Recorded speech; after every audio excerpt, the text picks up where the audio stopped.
रात का सन्नाटा था। हवा में एक अजीब सी ठंडक थी। शहर के किनारे पर कपूर हाउस नाम का एक पुराना बंगला खड़ा था। टूटी खिड़कियां, जंग लगे गेट और भीतर का सन्नाटा जो कानों में किसी अदृश्य चीख की तरह गूंजता था। इसी बंगले में रहने आई थी 17 साल की रिया, माँ पिता और पुराना नौकर रामू के साथ। रिया को शुरू से ही कुछ अजीब लगता था, जैसे दीवारें फुसफुसा रही हों या सीढ़ियों के नीचे कोई सांस ले रहा हो। एक शाम जब सब नीचे थे, रिया धीरे धीरे ऊपर की सीढ़ियां चढ़ी। ऊपर एक पुराना कमरा था, दरवाजा आधा टूटा हुआ। कमरे में धूल, जाले और बीचों बीच एक बहुत पुराना आईना। उसने आईने की धूल पोंछी और जैसे ही देखा उसके पीछे कोई मुस्कुरा रहा था, वह झटके से पीछे मुड़ी, पर वहां कोई नहीं था। रात में जब रिया बिस्तर पर थी, उसे वही परछाई दिखी जो आईने से बाहर आने की कोशिश कर रही थी। उसकी सांसें तेज हो गई। फिर एक धीमी फुसफुसाहट, मुझे आजाद करो। रिया डर के मारे कांपने लगी। सुबह होते ही उसने रामू से पूछा, रामू काका, उस कमरे में क्या है? रामू का चेहरा फीका पड़ गया। वो बोला, बिटिया, वहां जिन्न रहता है। वो आईना उसका घर है, उस पर कभी भरोसा मत करना। रिया ने उसकी बातों को हंसी में उड़ा दिया, पर उस रात वह फिर उसी कमरे में गई। धीरे से बोली, अगर कोई है तो सामने आओ।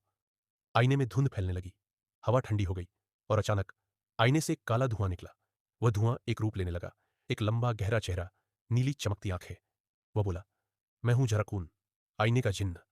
मैं तुम्हारी 3 इच्छाएं पूरी कर सकता हूं। उसने कहा, लेकिन हर इच्छा की एक कीमत होगी।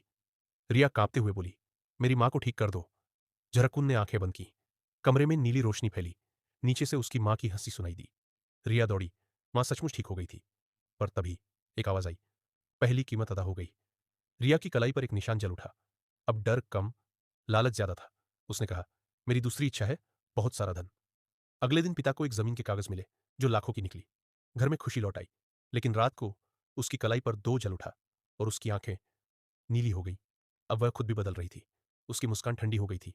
उसकी आंखों में वही नीला अंधेरा था। रिया बोली, मैं आखिरी बार कुछ मांगना चाहती हूं, बस तुम हमें छोड़ दो।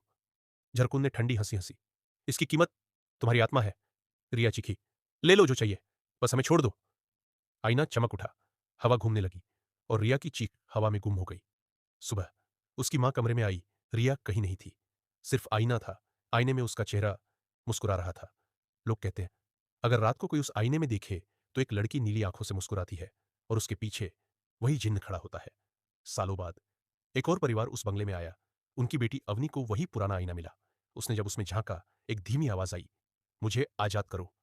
आईने में रिया की परछाई थी और उसके पीछे जिन्न जरकून मुस्कुरा रहा था। आईना फिर चमका और कहानी फिर से शुरू हो गई। कभी किसी आईने से बात मत करना, क्योंकि शायद वो तुम्हारा नहीं, किसी और का चेहरा दिखा रहा हो। हर इच्छा की कीमत होती है